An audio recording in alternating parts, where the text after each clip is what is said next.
El Señor esté con todos ustedes. Del Santo Evangelio según San Juan.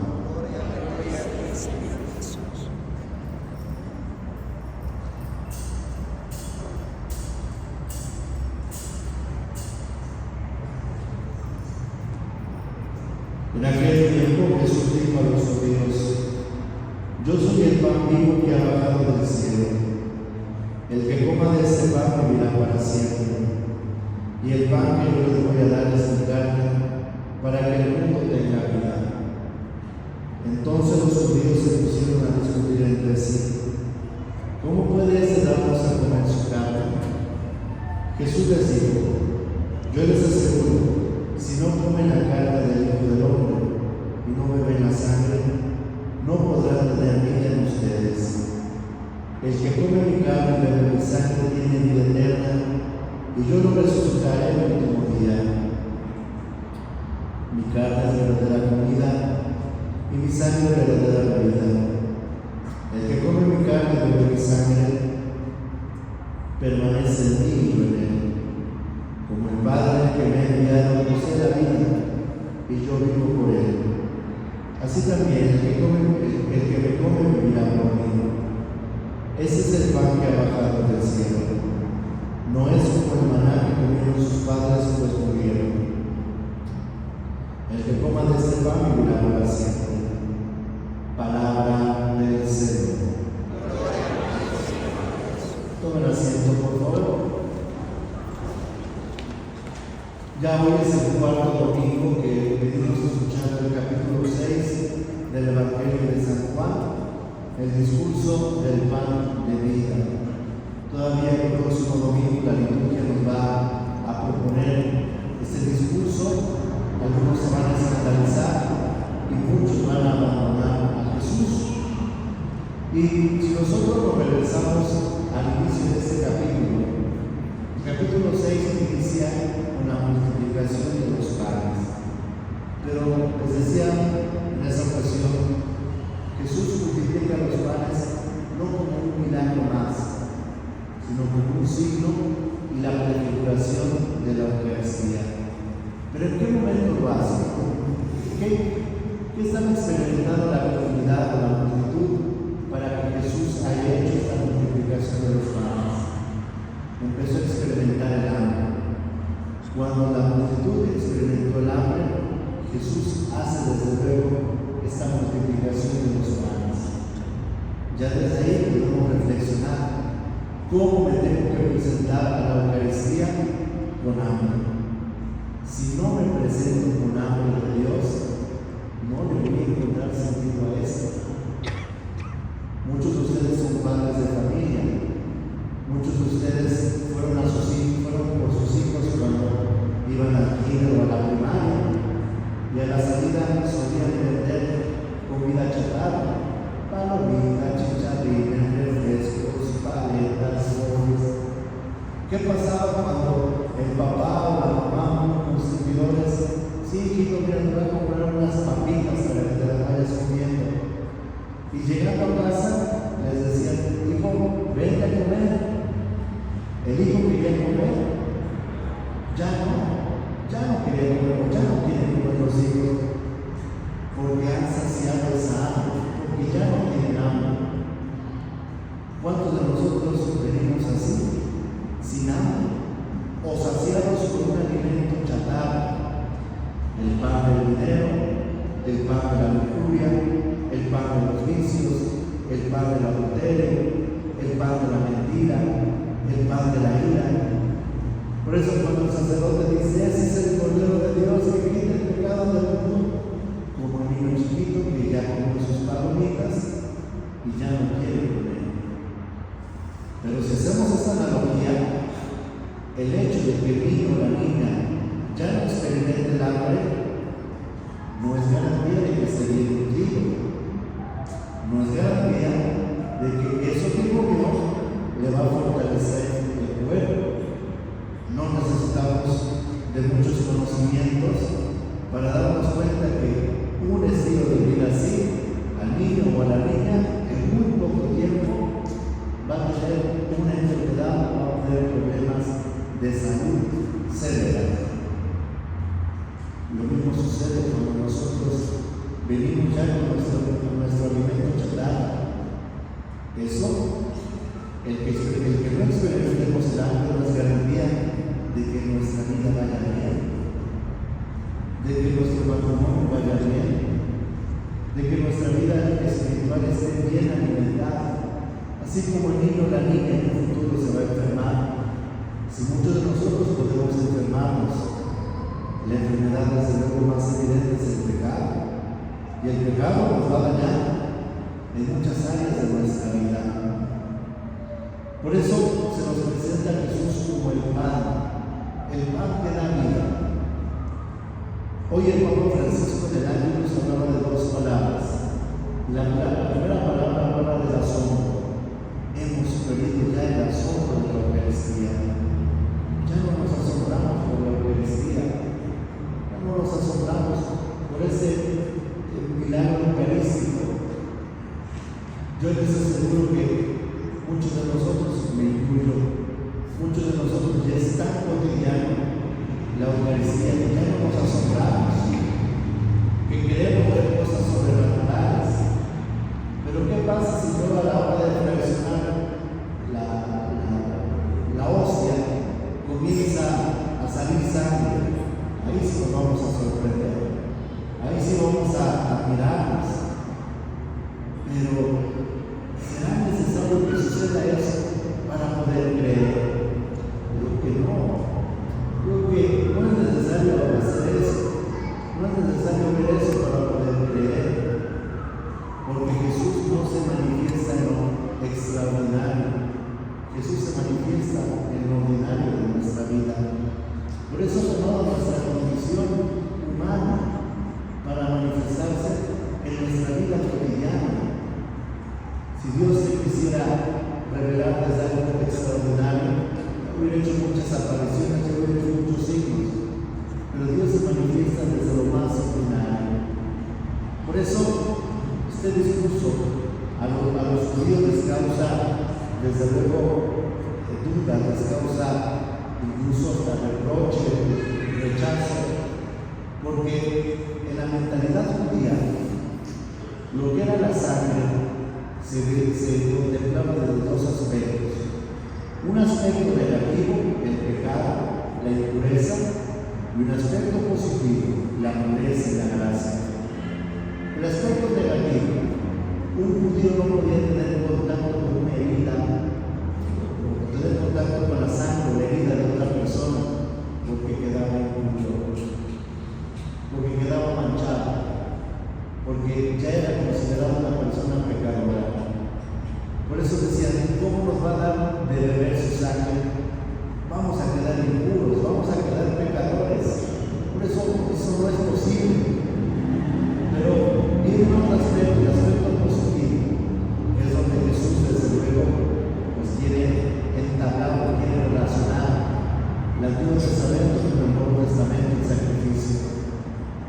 Para que el judío quedara perdonado de sus pecados, tenía que llevar al templo algún animal, según la condición económica del judío. Si el judío tenía una posición económica fuerte, llevaba un animal muy grande. Pero si el judío era de condición económica pues muy limitada, podía llevar 2 palomitas o 2 pichoncitos. Llegaban con su animal al templo, se lo presentaban al sacerdote. El sacerdote lo sacrificaba en el altar. Por eso también para nosotros el altar es muy importante. Por eso se inciensa el altar.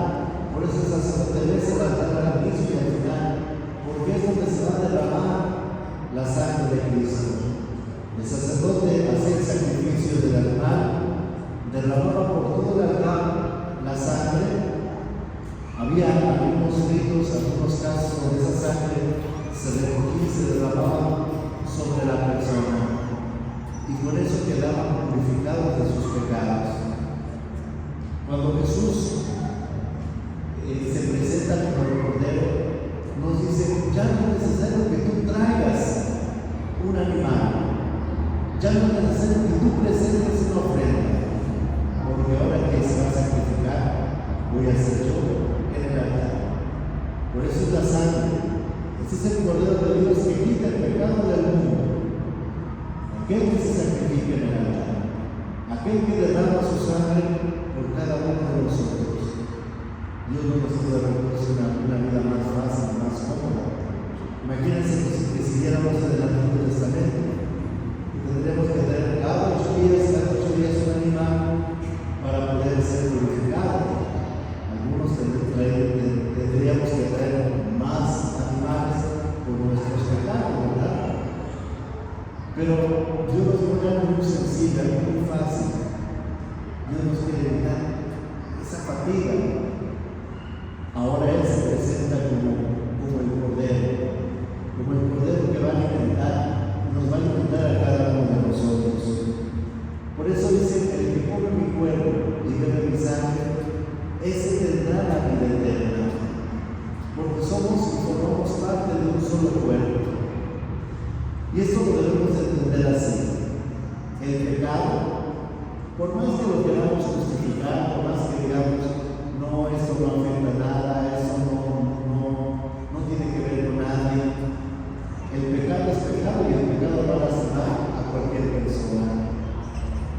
Hay algunas personas que tienen un corazón egoísta y soberbio y dicen: déjenme, soy yo el que va a sufrir, déjenme vivir así, soy yo el que va a padecer, el que va a experimentar los dolores voy a ser yo. Ojalá todos tuviéramos un corazón así de egoísta y de soberbio para decir: bueno, pues allá tú sufres. Pero yo no me quiero imaginar un esposo que sea indiferente ante los sufrimientos de su esposa, o viceversa, o unos padres que sean indiferentes ante los sufrimientos de sus hijos, o de sus hijos hacia sus padres. Cuando una persona está mal, no solamente se afecta a sí mismo, sino afecta a los demás. Por eso Jesús nos habla del cuerpo: el que come mi cuerpo, ese tendrá la vida eterna. Aquí está el cuerpo de Cristo. Cuando un miembro de la iglesia sufre, no solamente sufre esa persona, porque somos como un cuerpo, que aunque la mano nos duela, sufrimos en todo nuestro cuerpo. Aunque un miembro esté lastimado, sufrimos todo el cuerpo de Cristo. Y esto, en una ocasión, lo escuchaba una persona que lo compartía y decía que era una mamá, como muchos de ustedes, que tienen un horario muy complicado, que se tienen que levantar muy temprano, dejar hecho casi todo el quehacer, toda la comida, irse a trabajar, regresar, el trabajo de la familia, el trabajo laboral, el trabajo de todo esto, nuestra vida cotidiana.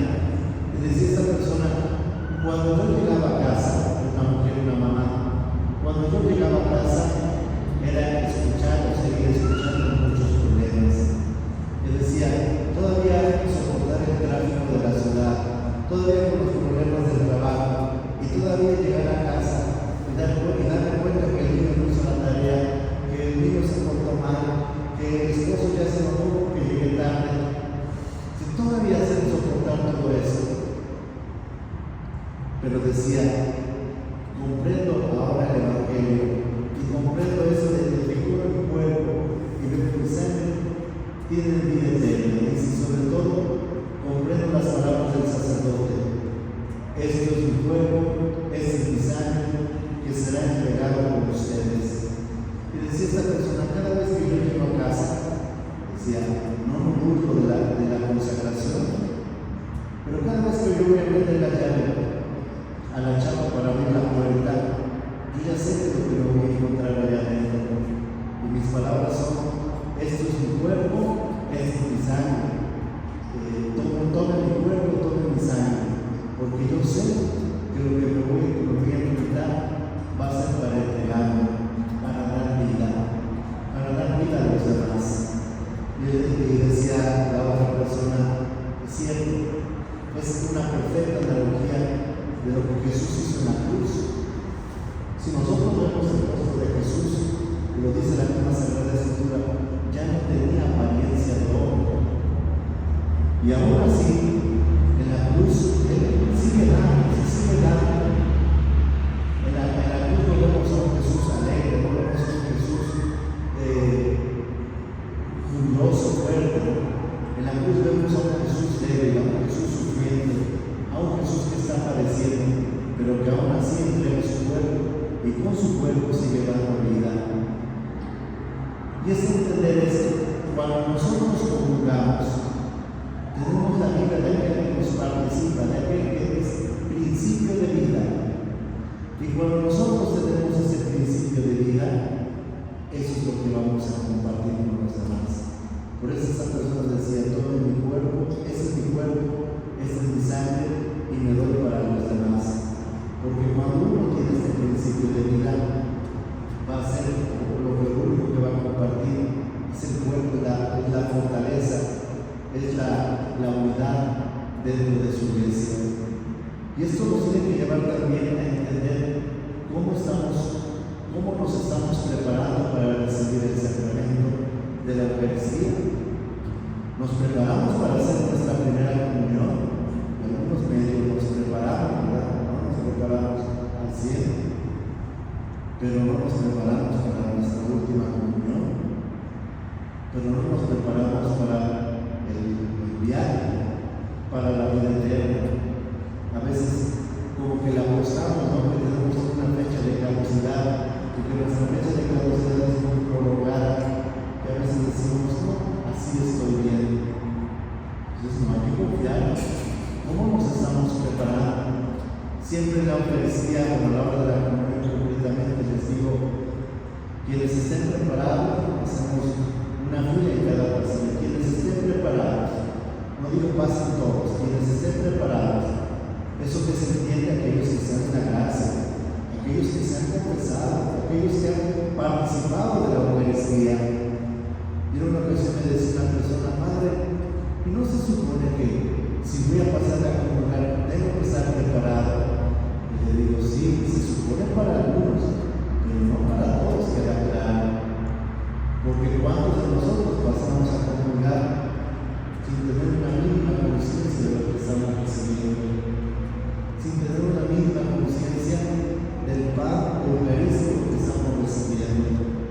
Dice Santo Tomás de Aquino en la secuencia que se lee en la fiesta del Corpus Christi: un mismo alimento puede causar un efecto. A los buenos les da vida, a los malos les da la muerte. Un mismo alimento puede causar un efecto. Podemos comulgar nuestra salvación o podemos comulgar nuestra condenación. Y no por ello quiero decir que a partir de hoy, si tú tienes una conciencia y un corazón escrupuloso, no pasas a comulgar, no. Al contrario, que te prepares, que te esfuerces, que perseveres, para que cuando pases a comulgar, desde luego sea un alimento que dé vida y que tú puedas dar vida a los demás. Que no nos vaya a pasar, que no vaya a suceder el próximo domingo, como el Evangelio nos va a proponer: muchos se escandalizan y muchos van a abandonar a Jesús. Tanto así que Jesús pues se queda viendo a sus discípulos, que eran los únicos. Iniciamos el capítulo 6 hablando de por lo menos unos 5,000 hombres, sin contar mujeres y niños. Y dice: los judíos se escandalizan y se van. Y se queda Jesús con sus discípulos y les dice: Jesús, también ustedes me van a abandonar. Y ahí vienen unas hermosas palabras del apóstol San Pedro: Señor, aquí iremos, tú tienes palabras de vida eterna. Ya nos vamos a adelantar un poquito la homilía del próximo domingo. Ojalá que no nos vaya a pasar así, ojalá que el próximo domingo venga y ya no quiera venir porque pensemos que no estamos preparados. Por eso hay que esforzarnos para no escandalizarnos. Por eso hay que prepararnos para poder comunicar de este pan que da vida y da vida a los demás.